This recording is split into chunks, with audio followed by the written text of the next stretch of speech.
Hello, and welcome to What is Innovation, the podcast that explores the reality of a word in danger of losing its meaning altogether. I'm your host, Jared Simmons, and I'm excited to have Paul McEnroe on the show today. Paul is best known for his primary role in developing the UPC, the barcode used on every product in supermarkets and retail stores, and the scanners that use them. He's the author of The Barcode, How a Team Created One of the World's Most Ubiquitous Technologies. Paul, welcome to the show. Paul, thank you so much for joining us today. I'm so excited for this conversation and to get your insights on innovation. I'm looking forward to it also. All right, let's dive right in. What, in your mind, is innovation? Innovation is a thing that 100 different people would give you 100 different answers for. I think it's primarily having an open mind about issues and questions that come before you. And with that open mind, being able to draw on a good basic understanding and knowledge of the different characteristics of science and engineering and technology and so on that you might be able to draw on to help fix or solve a problem or an issue. It's just an open mind, and if you're going to be successful at innovation, you have to be lucky enough to be posed with the right problem or the right question, know the right place to go, maybe not first, maybe the 10th time or the 11th time or something. Right. But it requires perseverance and it requires focus and, as I said, a very open mind. People who are innovative really look at things outside the box. Well said. There's a lot of aspects of kind of your definition of innovation that I'd love to unpack a bit, but most importantly, I think in what you said was this sort of connection between having an open mind, but also having and knowing the elements of science, technology, things to sort of bring it to life. Why is it important that those two things are connected? Well, it is because that's where you're really going to get to come up with a solution to the problem. If the problem was real easy for a solution, and other people would have had the solution before. So if you're going to do something that's going to be earth-shaking or significant, you're going to have to think about a problem in a way or with some fix in the back of your mind that's different than the other people have been facing that problem with. I think that's really important. And I think it's very different today than it was back I started the barcode thing in 1969. So, that's more than 50 years ago. And at that time, we didn't have the internet. We didn't have PCs. And we didn't have cell phones. Wow. So I think a formal education was more critical in those days because, you had to go and you had to study different aspects if you were going to try to come up with something technical, electrical or mechanical or chemical or something like that. Pretty much needed to study the science in a university setting, or, you could self-educate yourself, but it was sure a lot more difficult. I think that was a very different thing because now, if you're good at pursuing things and you have perseverance and drive and you have the ability to keep yourself going and keep focused on the topic and dig deep into things, you can dig deep easy with the internet. Before, you couldn't really do that so much. So I think people who are innovative today who don't have the opportunity for a real deep scientific education can still do it, but they just have to work hard and they need to use all of the stuff that's in front of us. And AI is coming, and that's going to make it even easier. But it was more necessary, I think, in the old days, 50 years ago, to get an engineering education. I was very fortunate to have gotten that. I didn't grow up wealthy or anything like that, but I was able to get through grade school, high school, and work my way through college. And then I did well at college. So then I got opportunities to go for free to graduate school. All right. So it all worked out for me. But nowadays, I think a college education is great and fantastic. But if you've passed that point in your life and you still want to get on with innovation, okay, you can still do it. And you can do it a lot easier than before. And you just have to go down a path and follow the rainbow if you like. But you just keep digging into things, and sooner or later you come across something that might give you the idea. And the second thing I would like to add is, for me, and I think for a lot of people going forward, opportunity of success comes in your ability to work with other people. And I was able to form a team, hire a team of people. I'm so focused on the team thing that on my book cover, right below the title, I put, it's about a team event. teams solve a lot more problems than individuals solve. You can't do it all yourself. So true. And if you're the team leader, you need to let the team members work the way they work the best, which may not be the way you work. I mean, you may have an idea that, okay, if I was going to design this kind of a thing, I'd do it this way. Yeah, but if your team member that's going to be assigned that particular task wants to do it a different way, let him do it his way. And then you may get a different idea when you see it done a different way, and then you draw that together and you pull all these things in. Right. When we did the barcode, everybody looks at the barcode and thinks, okay, it's an individual little thing. Somebody got a brilliant idea at a point in time. That's really not what happened. It was developed over a period of years. We worked several years on the code itself, and we worked more years on all of the elements of the system. Right. The scanners, the readers, Right. the PC-like device that sat on the top of the desk, which was 10 years before the PC, the magnetic recording system, the communication system, the computer file, the duplex capability that we needed because we took prices off items you couldn't check out. Wow. So all that stuff took, well, I worked on it solid from 69 to 77, and then I was on the periphery of it for a few more years, and then I came back as an executive over it. Right. But it was 8 or 9 years of work. We started off with 6 guys, and we ended up with a total of a couple hundred people. But it wasn't just a brilliant idea, and I think a lot of things work out that way. So stick to it, get deep into the subject matter, involve a team, and let the team have some flexibility in facing the issue. That's so much great advice and fascinating experiences in that statement, especially as I think about your definition of innovation and how you talked about the connection between having an open mind, but also understanding the science or technology or whatever that's required to turn that into a solution. The way you highlighted teams there jumps out at me because your barcode was an overnight sensation 8 years in the making, right? Exactly. And it's really so great that you highlight the fact that it was a team and that it's not just about imagining what if when these technologies weren't just laying around. You're kind of inventing to invent at the same time. But it's not just a person having the technology and seeing the opportunity. It's a team having all the understanding of the various technologies and being able to communicate and collaborate and bring that together. Yeah, I might mention a story or two that would bring that out. Yeah. So, for example, I was at IBM. The reason IBM got interested in this, and of course, most everybody knows IBM was a very big company. It was the biggest company in the world at the time we were working there on this, from several points of view, not from every point of view, but from several. And so I have worked at the company for 9 years before they asked me to get started in this. That's from 1960 to 1969. I started on the barcode thing in 69. And IBM came to me and they said they wanted to open up new businesses that were peripheral on the edge of the computer business. But they were afraid the computer business itself didn't have enough growth left in it for IBM to continue the great growth it was on. Wow. So the CEO of IBM sent them out to buy new companies. They went to Silicon Valley and they came back and they told him, forget it, Frank. His name was Frank Carey, a very famous guy. He said, nobody's going to stay with the company after we buy it. If we buy a small, innovative startup company, the next morning you're all going to quit. They don't want white shirts, red ties, blue suits, black wingtips. They don't want all that stuff. Right. And they'll be gone, and the patents aren't worth anything. It's all about the people and what they know and how they know to implement the technology that they have. So Frank said, okay, I understand. Go find somebody in IBM, paint a red line around them so that they don't have to operate in the terrible set of rules and all that detail that big companies set up. Let them work like a startup. Right. And so they picked me by luck. We won't go into why. But anyway, they picked me to do that. And so I looked around at different technologies and different business opportunities, banking and airline reservations and so on and so forth. And I decided on point of sale. Because there was a big target there.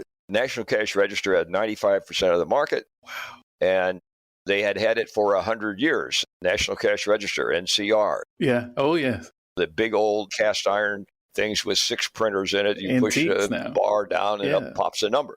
But anyway, of course, when people were buying and selling things at retail stores or at supermarkets, there was no identification of the item itself. You didn't know what it was that you were buying, and it wasn't on the cash register slip or anything.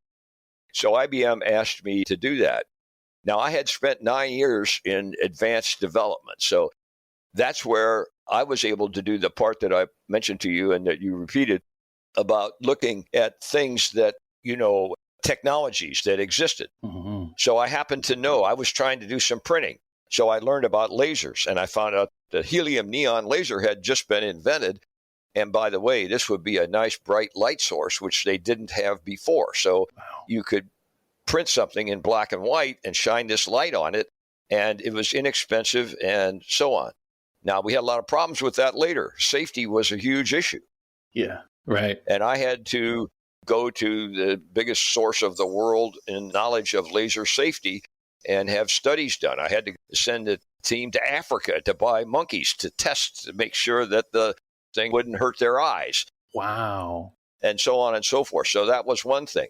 Another thing was I have worked on putting a magnetic stripe on a ticket for Bay Area Rapid Transit, BART, Mm-hmm. which is a San Francisco area transit system. So you walk up and you key a number in, put some money in this thing, and it would print a ticket out for you. And then we printed the ticket and you put the ticket back in the machine. That worked for 40 or 50 years. Yeah. So we were able to use that magnetic technology for doing the barcode in big stores and that sort of thing. And we put it on credit cards too. Okay, so we were able to do that.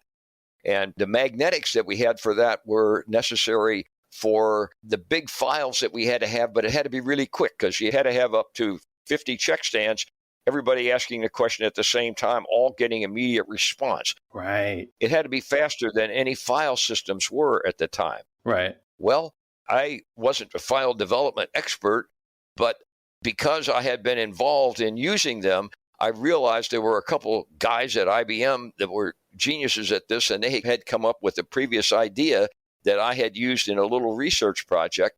So I called those guys back up, and bingo, they joined the team, and they developed a whole new thing for us in a laboratory on the other side of the world in England. Wow. So I had the advantage being in IBM that there were places to go, and I had been rubbing elbows against technologies that came to play.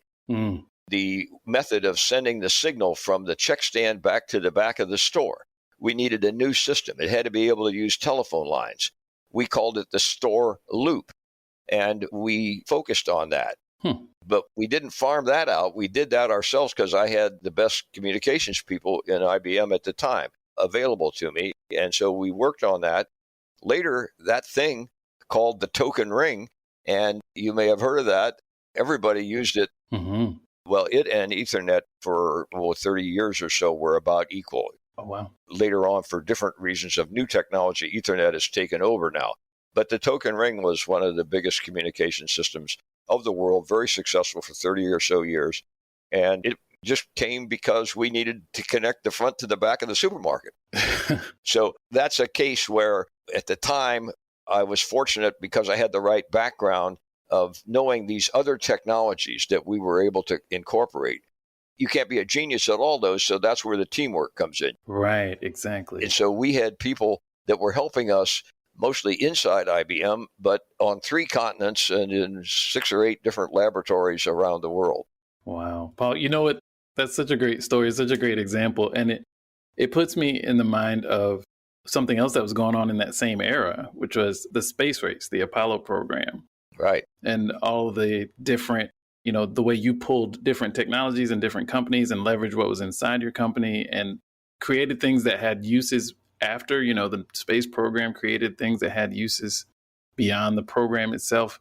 But I wonder if there's just something about the way society thought about solving problems in the 60s and 70s that made it more likely for organizations to collaborate and to reach outside and to pull things in and to organize things the way you do. I don't think that's the natural way of working anymore. I mean, the IBMs of today are much less likely to go about solving the problem the way you did. Yeah. There's an example that just brings that out as you had said it. When IBM came to me and I looked at these different opportunities, I told you banking and this and that and the other thing, and then I went with point of sale. Mm-hmm. And I went up and asked for a particular amount of money.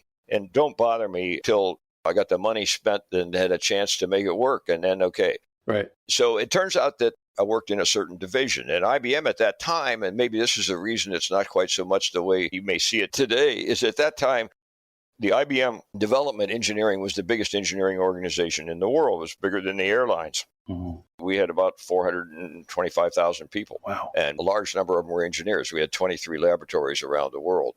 And the bigger ones had 3,000 or 4,000 engineers working in them, but they were managed by engineers. Wow. So I asked for a modest amount of money, $300,000 the first year, $1 million the second year, $3 million the third year, which is not very much money to start a whole new business in a big company. Exactly. Yeah. The division heads changed pretty soon after I started. And the new division president comes down and he walks through my lab, and he's a renowned engineer, big, tough, strong guy, very, very tough. He eat nails.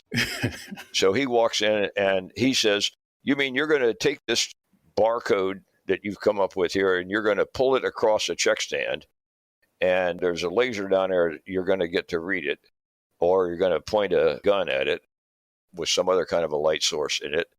And that thing will be coming across the check stand at 100 inches a second. It might be spinning, and you don't know the orientation of it. It's not oriented. Right.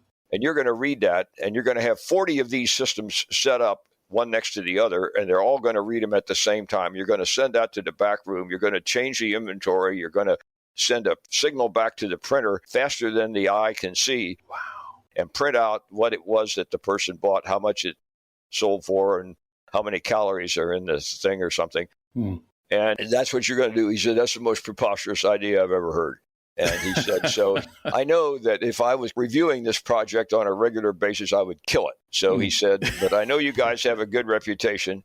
And so I'm going to leave here, and I'm not going to come back for a year. Oh, wow. And in 1 year, I'm coming back, and this damn thing better work. And if it doesn't, your desk is going to be moved immediately to the parking lot.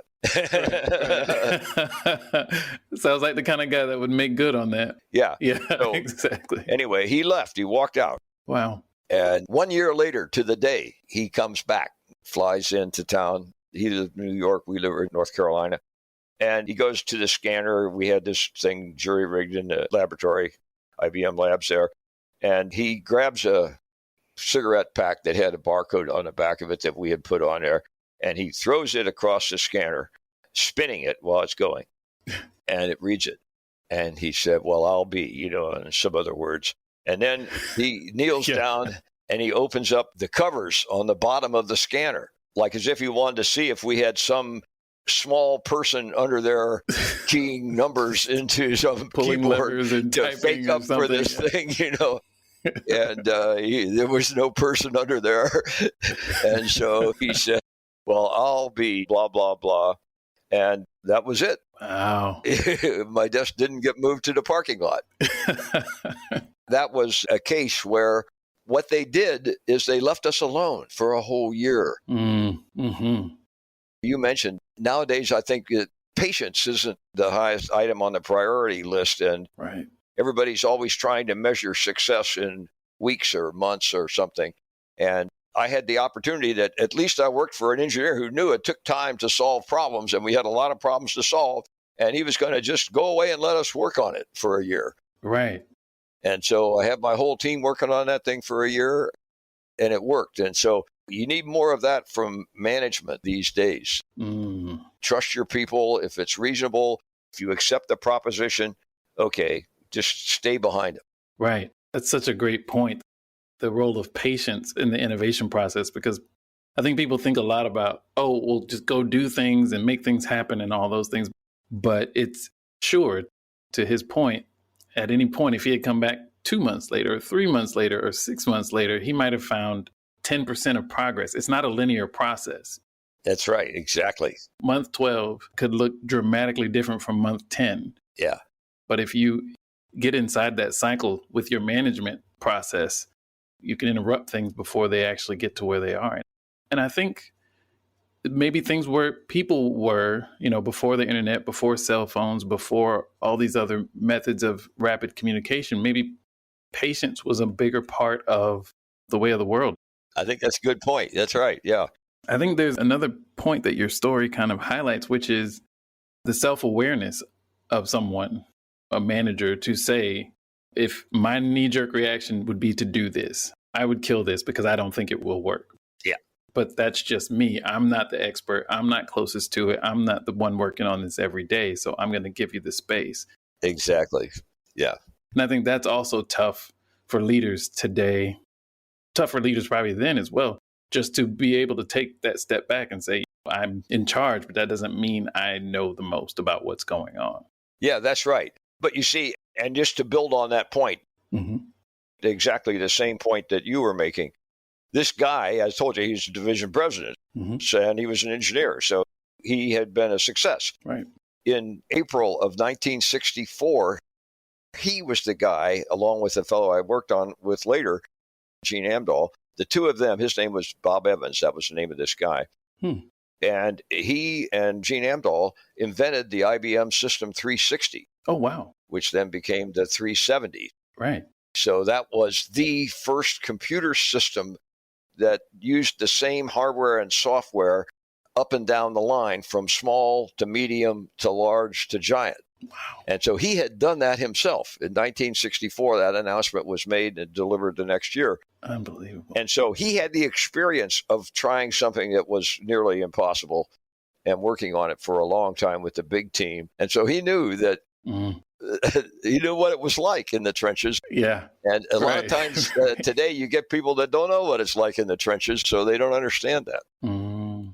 That's a great point. And he used that experience to say, I know what you're going through, and so I'm going to give you the space to go through it. That's right. Not, I had this success in the past, and I think this won't work, and so I'm going to kill it. Exactly. And I think that's just different ways of using your previous experience.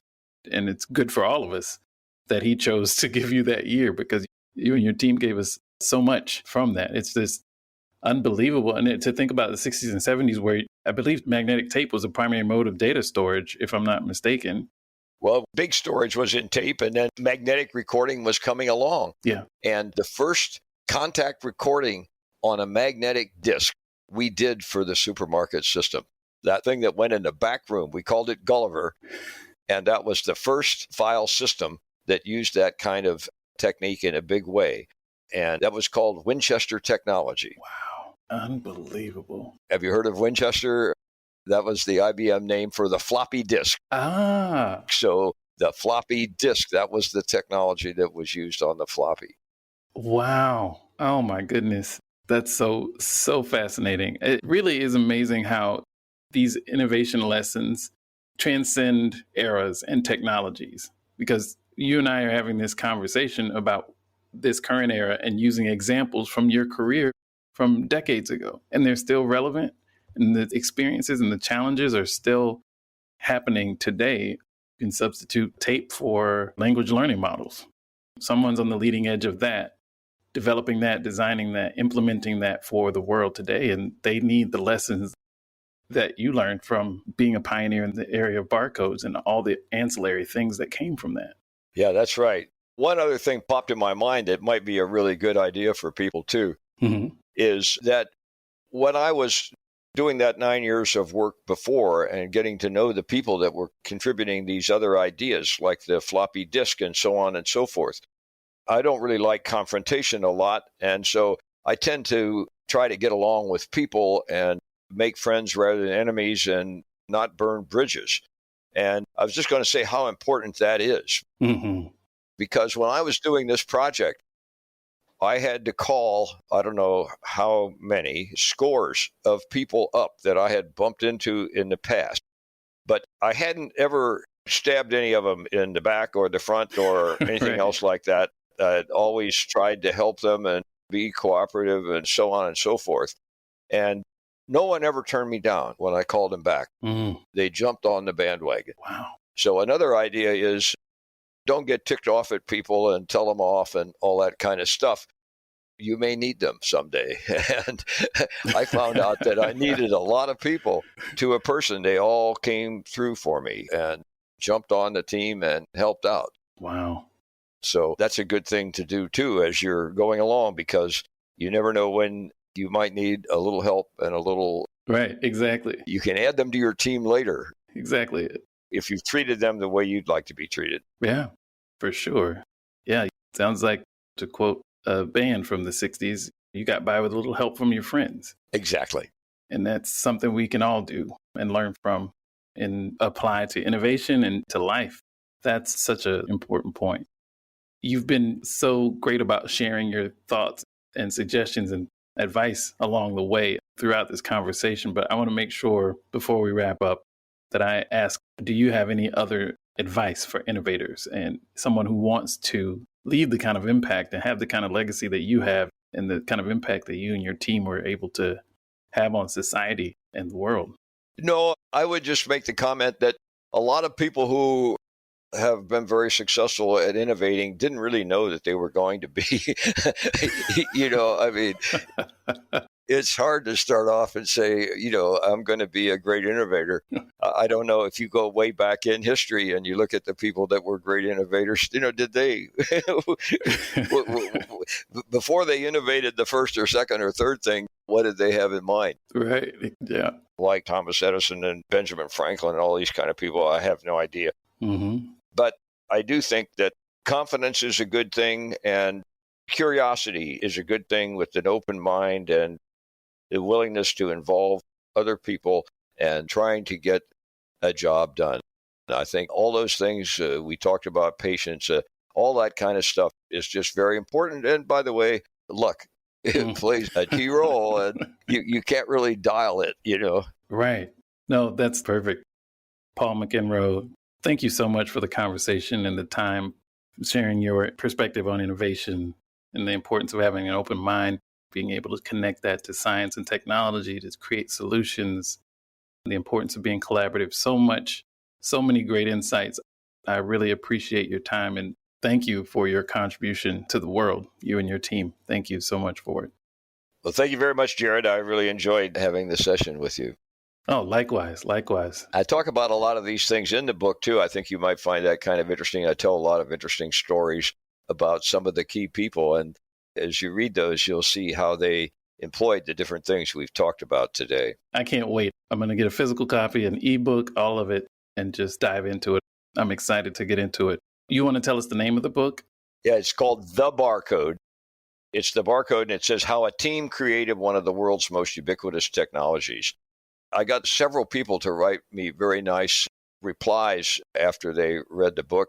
A couple Nobel laureates, Wow, presidents of universities, and other people that were lab directors and heads of major companies.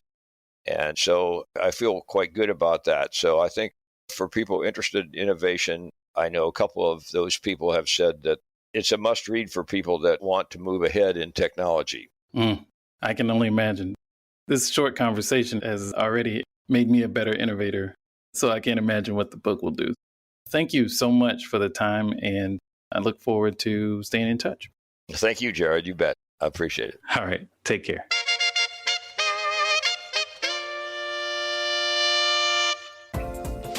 Thanks so much for listening.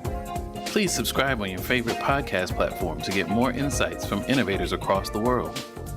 You can also subscribe to our YouTube channel for additional content and conversation. I hope to see you there. Until next time, keep innovating, whatever that means.